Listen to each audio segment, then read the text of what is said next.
घर बनाने का लेबर रेट 2026 पार्ट 3 में आप सभी का बहुत बहुत स्वागत है। फर्स्ट पार्ट में हमने फाउंडेशन की खुदाई का रेट देखा। सेकंड पार्ट में हमने फाउंडेशन में कुछ इस तरीके से जो स्टील जाल बांधा जाता है इसका रेट देखा। अब थर्ड पार्ट में हम देखेंगे कि कॉलम का स्टील जाल बांधते समय ठेकेदार ने कितना पैसा लिया। आप देख सकते हैं कि घर का कॉलम बनाने से पहले कुछ इस तरीके से कॉलम का स्टील जाल बांधा जाता है।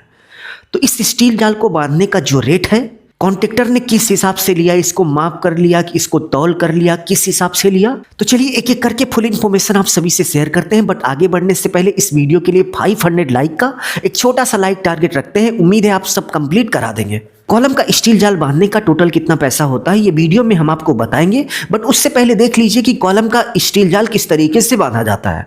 तो आप देख सकते हैं कि कॉलम का स्टील जाल बांधने से पहले कुछ इस तरीके से सरिये को कट किया जाता है। एक सरिया भाई लगभग 40 फीट की होती है, तो 20-20 फीट का एक एक सरिया काटा जाता है। सरिये को कट करने के बाद सरिये को थोड़ा सा सीधा किया जाता है। सीधा करने के बाद आप देख सकते हैं कि कॉलम के नीचे सरिये को कुछ इस तरीके से एल शेप में मोड़ा जाता है। तो सभी सरिये को इसी तरीके से एल शेप में मोड़ दिया जाता है। एल शेप में मोड़ने के बाद कुछ इस तरीके से रिंग आती है। इसी रिंग में मेन सरिये को कुछ इस तरीके से बेंडिंग वायर के माध्यम से बांधा जाता है। बेंडिंग वायर से बांधने के बाद आप देख सकते हैं कि कुछ इस तरीके से कॉलम बनकर तैयार हो जाता है। और कॉलम को बांधते समय कॉलम में ये जो मेन बार लगती है ये भाई 12 mm की होती है। और इसके साथ साथ ये जो रिंग लगती है, एक रिंग से दूसरे रिंग के बीच की जो डिस्टेंस है वो 7 इंच या फिर 8 इंच के बीच रखी जाती है। कॉलम का स्टील जाल बांधने के बाद कुछ इस तरीके से कॉलम को मापा जाता है और मापने के बाद रनिंग फीट के हिसाब से पैसा लिया जाता है। अब चलिए हम आपको दिखाते हैं कि रनिंग फीट के हिसाब से किस तरीके से एक कॉलम का कितना पैसा कॉन्ट्रैक्टर यानी कि ठेकेदार लेता है। तो एक कॉलम का स्टील जाल बांधने के बाद इसका टोटल पेमेंट करने के लिए सबसे पहले इसकी लेंथ यानी कि लंबाई को माप लेंगे।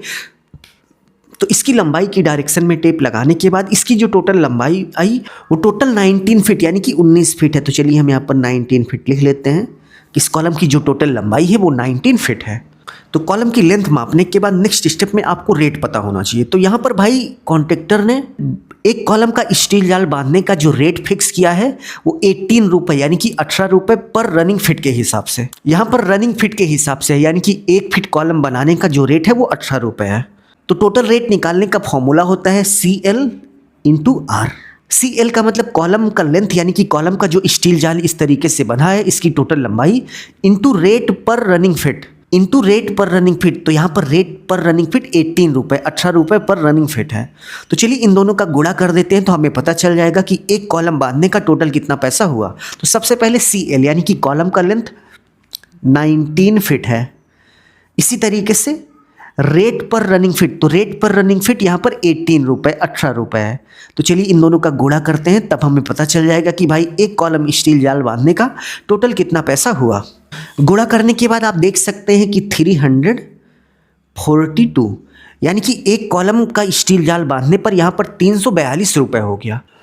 तो इस घर में इसी तरीके के भाई 10 कॉलम बांधने हैं। तो 10 कॉलम का कितना पैसा होगा, तो सिंपली इसी में हम 10 से गुणा कर देंगे तो हमें पता चल जाएगा कि पूरे घर में जितने कॉलम है सबको बांधने का कितना पैसा हुआ। तो 10 कॉलम है, 10 से हम गुणा कर देंगे तो आप देख सकते हैं कि 3420 रुपये हो गया। यानी कि 10 कॉलम का स्टील जाल बांधने का 3432 रुपये हो गया। तो इसी मेथड को फॉलो करते हुए कॉलम का स्टील जाल बांधने का टोटल कितना पैसा हुआ उसको आसानी से निकाल सकते हैं। यदि आपको वीडियो अच्छा लगा तो प्लीज़ वीडियो को लाइक करके अपने दोस्तों में शेयर कर दीजिए। अपना ख्याल रखिए और अपने मम्मी पापा का अपने से भी ज़्यादा ख्याल रखिए। इसी भाव के साथ आप सभी से विदा लेते हैं। धन्यवाद।